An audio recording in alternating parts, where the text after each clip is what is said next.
Thank you. It's nice to be in front of a crowd again. I stopped teaching on March 13th, and this might be the biggest group I've seen since.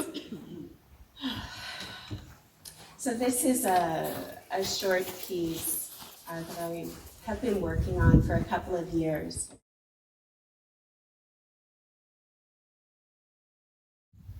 I have to write this down before it slips from my mind. I picked the little sock up. It was dried like it had been there a while. I knew what it was and where it had come from. I smoothed it and placed it below the bird bath on the front lawn where it would be safe. The bright pink heart that we painted on the sidewalk in front of the house a few months ago is still there. The kids had actually made a small white cross that they wanted to plant at the end of the driveway where he died. I said no, it would be much too sad. I wouldn't be able to bear it. They bend down and touch the heart on the sidewalk each time they pass it.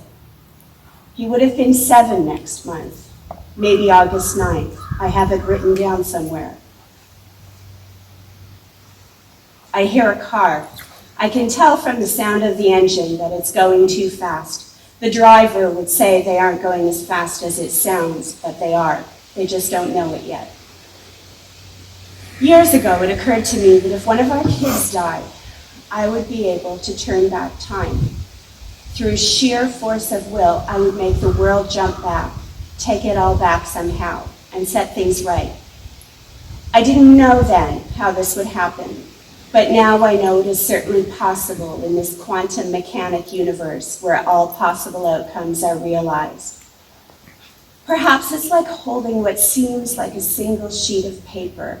It looks and feels like you're holding just one, but if you grasp it between your forefinger and thumb and with the right amount of pressure, slip your thumb forward as you slide your forefinger back, the two might slide apart.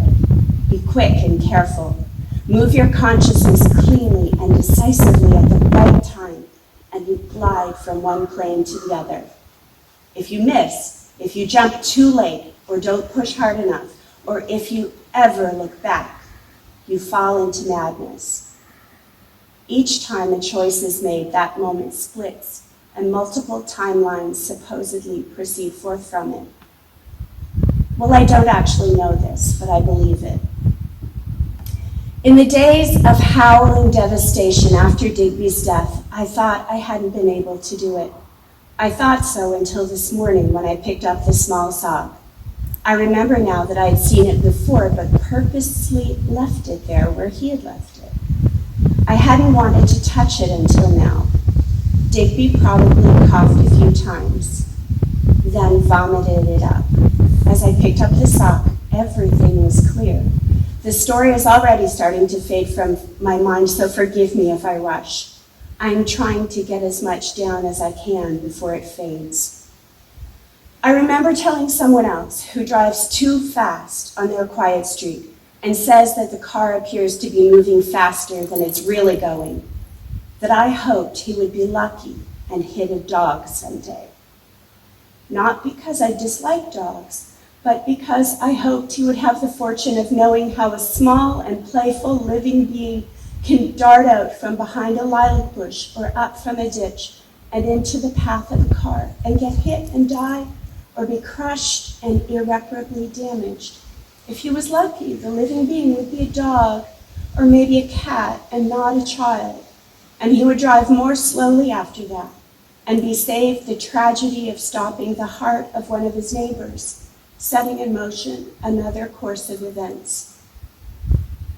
The day our neighbor hit Digby, I was in the living room, reading about workplace civility and thinking about an article I was writing, and suddenly heard a thump and a commotion. My bike-riding son called out from upstairs a few seconds later that Digby must be in the street and he had been hit. No, he wasn't. I knew he wasn't. He had just been here with me. As I put down my book and ran into the hallway, things were still as they were.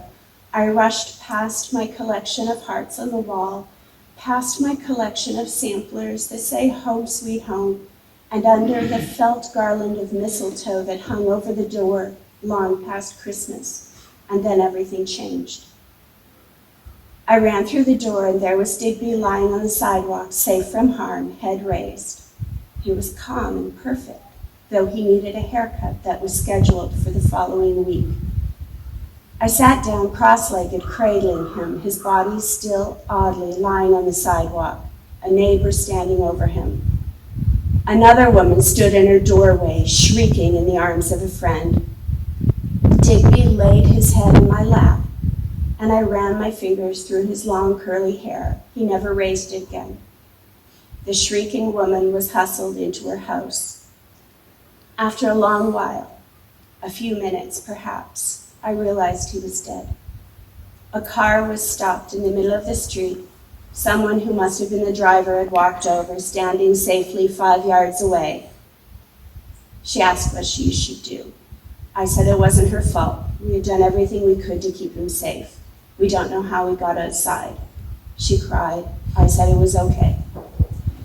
It's nearly gone from my mind now. I don't know how it happened. When the kids were small and their clothes were little, the dog would eat their socks and then vomit them up on the lawn. He never chewed shoes or anything else. I smooth out the sock and put it back on the grass. Safe. That's it.